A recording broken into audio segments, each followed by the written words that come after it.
우리 역사를 사랑하시는 대한민국 국민 여러분들 안녕하십니까? 한국사 전문가 설민석입니다. 이번에는 국제시장이라는 영화를 통해서 여러분들을 만나 뵙게 되었습니다. 국제시장은 1950년 발발한 한국전쟁부터 지금까지의 이야기를 다룬 현대사가 되겠는데요. 먼 옛날의 이야기가 아니라 우리의 아버지, 어머니, 그리고 할아버지, 할머니들께서 직접 몸으로 겪으셨던 가슴 뭉클한 이야기입니다.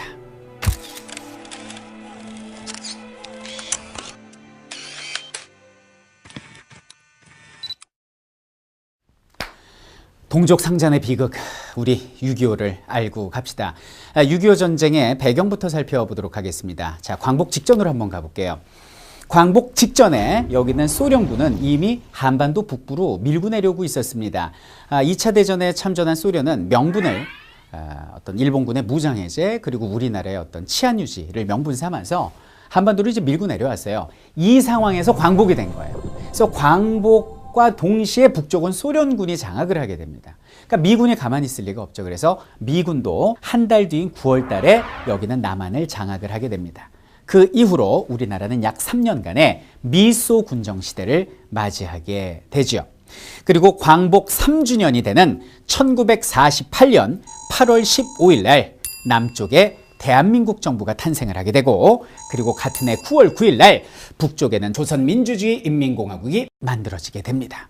그러다가 이제 1950년 6월 달이 됩니다. 자, 근데 그 전부터 여기는 38도선 근처에서 어떤 서로 양측 간에 이제 총격전 정도가 있었습니다.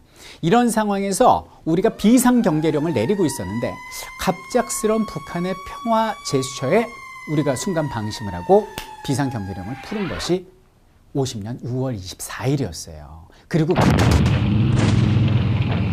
전군의 약 3분의 1의 병력이 외박 혹은 휴가를 나가 있는 틈에서 적들이 선제 공격 기습을 한 거죠. 38도선 전역에서 그들이 밀고 내려옵니다. 우리는 탱크가 단 한 대도 없었는데 그들은 소련제 탱크 T-34를 몰고 수백 문의 자주포를 밀고 내려오면서 우리를 유린해 갔습니다. 단 3일 만에 서울이 함락되게 되고요. 한 달여 만에 여기는 낙동강 라인 안에 갇혀서 우리 자유진영은 제대로 숨을 쉴 수가 없었다. 자, 깜짝 놀란 것은 미국이었습니다. 그래서 유엔 안보리를 개최를 하고 그래가지고 거기서 도장 빵빵빵빵 찍고 유엔군을 파견하기로 결정을 하게 됩니다.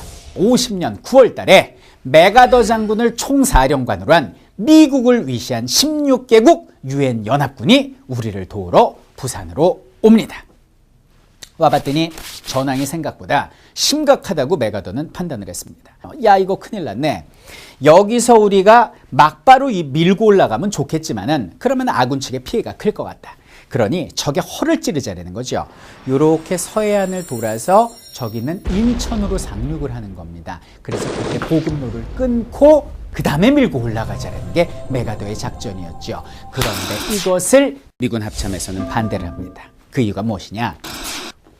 우리나라 보면 이렇게 밀물, 썰물, 조수간만의 차가 크지 않습니까? 썰물 때는 상륙 자체가 불가능해요. 왜냐하면 간석지 갯벌이 4km가 펼쳐지거든요.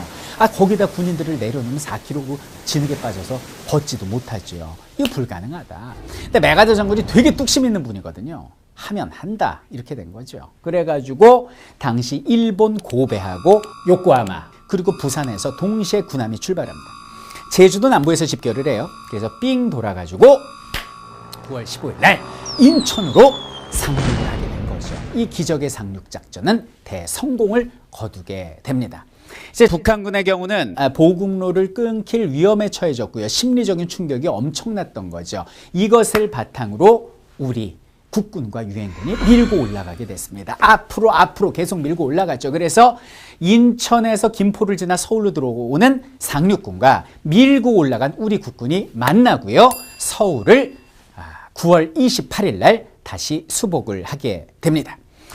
그리고 계속 밀고 올라갑니다. 여기는 38도선을 통과한 게 10월 1일, 그래서 국군의 날이 10월 1일인 것입니다. 그리고 10월 19일 날 평양을 우리가 차지하고요. 계속 밀고 올라가서 압록강, 두만강 라인까지 우리가 갔어요. 완전히 우리가 통일할 수 있는 기회였습니다. 근데 문제는 중국이었습니다. 당시 중국은 중국공산당이라고 그래가지고 중공군이라고 불렀는데 중국 입장에서는 코앞까지 지금 유엔군이 밀고 들어왔으니까 위기감을 느꼈을 거 아닙니까? 그래가지고 세상에 전투병력을 파견을 하는데 원래 그 뭐 중국 그러면 삼국지 그래갖고 뭐 지략이 뛰어나다 그거 다 필요 없어요. 그냥 전술 하나 인해 전술입니다. 얼마나 군인 숫자가 많았냐면 뭐 속설이겠지만 이런 말이 있습니다. 무기 숫자보다 군인 숫자가 더 많았다. 그래서 세 병사당 한 명만이 소총이 주어지고 나머지 2명한테는 피리하고 꽹과리를 줬다는 거 아닙니까? 그리고 실제로 이 사람들이 밀고 내려오는데 낮에는 제공권을 장악해가지고 이제 우리 유엔군들이 이제 조준 폭격을 해버리니까 땅굴을 파갖고 그 안에 숨어 있어요. 그때 중국군이 판 땅굴이 6,700km에 달하는 만리장성의 길이하고 같았다. 라는 말이 나올 정도로 땅굴을 많이 팠어요. 밤이 되면 피리를 불면서 전진을 하게 됩니다. 무서운 거죠. 당시 유엔군은 충격과 공포에 휩싸게 됐습니다. 영하 30도에 달하는 개마고온의 추위와 밤마다 30만 명이 부르는 피리 소리. 너무 무섭죠. 그래서 속절없이 우리는 다시 후퇴를 하게 됩니다. 이때 적의 포탄이나 파편에 맞아 죽은 병사보다는 추위에 온몸이 동상으로 썩어가서 죽은 병사가 더 많았다라는 거 아닙니까? 그래서 결국 우리는 51년 1월 4일 날 여기는 서울을 다시 빼앗기게 되니 이것이 가슴 아픈 일사후퇴가 됩니다. 자, 근데 문제는 또 여기 있었습니다. 중공군들한테 퇴로를 차단당한 미국의 10군단 같은 경우는 보시다시피 여기는 흥남부두에 고립이 돼 있었습니다. 그럼 여기는 배로 탈출을 시켜야 될 거 아닙니까? 그래서 미군 10만 명이 군수물자 35만 톤을 가지고 여기서 탈출하려는 엄청나게 큰 작전을 세웠으니 이것이 바로 흥남철수였어요. 근데 당시 미군들한테는 눈앞에 놀라운 상황이 펼쳐지게 됩니다. 문제는 뭐냐면 피난민 10만 명이 몰려든 거예요. 우리도 데려가 달라는 거죠. 우리는 유엔군한테 끝까지 협조했던 사람들입니다. 만약에 북한군이 우리 마을을 점령하게 되면 우리는 모두 죽어요. 학살당합니다. 제발 우리를 데려가세요라고 호소를 합니다. 미군은 고민했죠.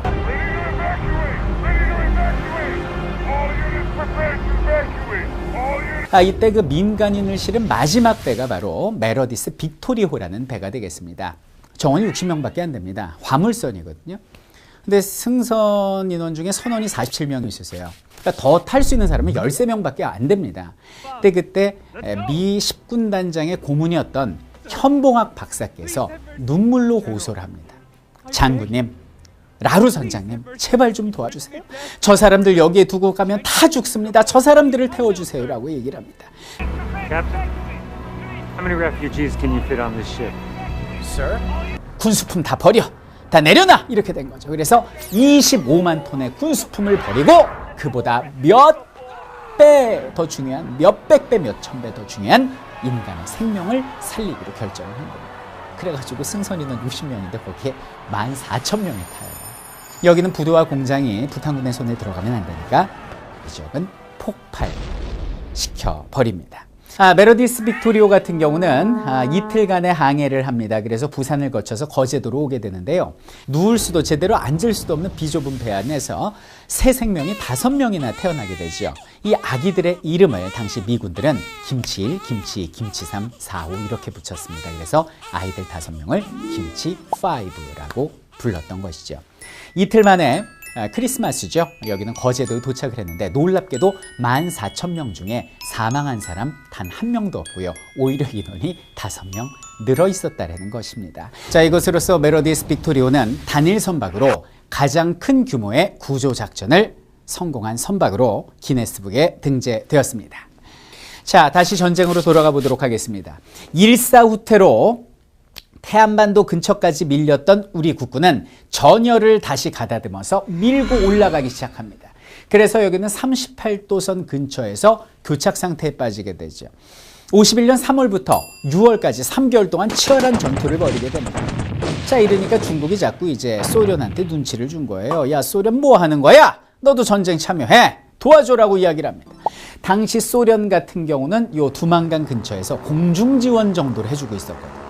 근데 소련 생각에 만약에 전쟁에 참여하면 이거 3차 대전이 벌어질 것 같은 거예요. 그래서 안 되겠다 그러면서 중재를 합니다. 소련이 휴전을 제의한 거예요. 야, 북한 준공 그만해. 그리고 너 저 한국하고 그 유엔군들 이제 그만해. 휴전해라고 제의를 한 게 51년 6월. 그럼 이때 휴전이 됐으면 피해가 덜했을 텐데 휴전 제의하고 2년 동안 전쟁이 계속됩니다. 그 이유가 뭡니까? 이거 뭐 휴전선을 어디에 그어야 할지, 그리고 포로 송환은 어떤 방식을 취할지, 이런 문제를 가지고 양측에서 합의를 못 본 거죠. 애꿎은 우리 젊은이들의 목숨이 끊임없이 죽어나갔다, 이런 얘기입니다. 그래서 결국 2년 뒤인 1953년에 휴전이 이루어지게 됩니다. 자, 휴전선이 그어졌습니다. 전쟁 끝났습니다. 전쟁의 피해는 심각했습니다. 양측 군인들의 사망자는 160만, 그리고 민간인 사망자는 대한민국 집계로만 99만, 그리고 10만의 전쟁 고아와 수백만의 이상 가족이 생겨났습니다. 경제 규모 120개국 중에 119위, 꼴찌에서 두 번째였습니다. 1950년대, 60년대는요, 우리가 전쟁했던 북한보다도 못 살았습니다. 폐허였습니다. 아무것도 없었습니다. 우리는 이제 어떻게 해야 될까요? 그 이후에 우리 아버지, 어머니, 할아버지, 할머니들께서 겪으셨던 눈물겨운 이야기, 지금부터 시작합니다. 한국전쟁이 휴전에 이르게 됩니다. 우리는 그때 폐허였습니다. 아무것도 없었습니다. 어떻게 살았을까요?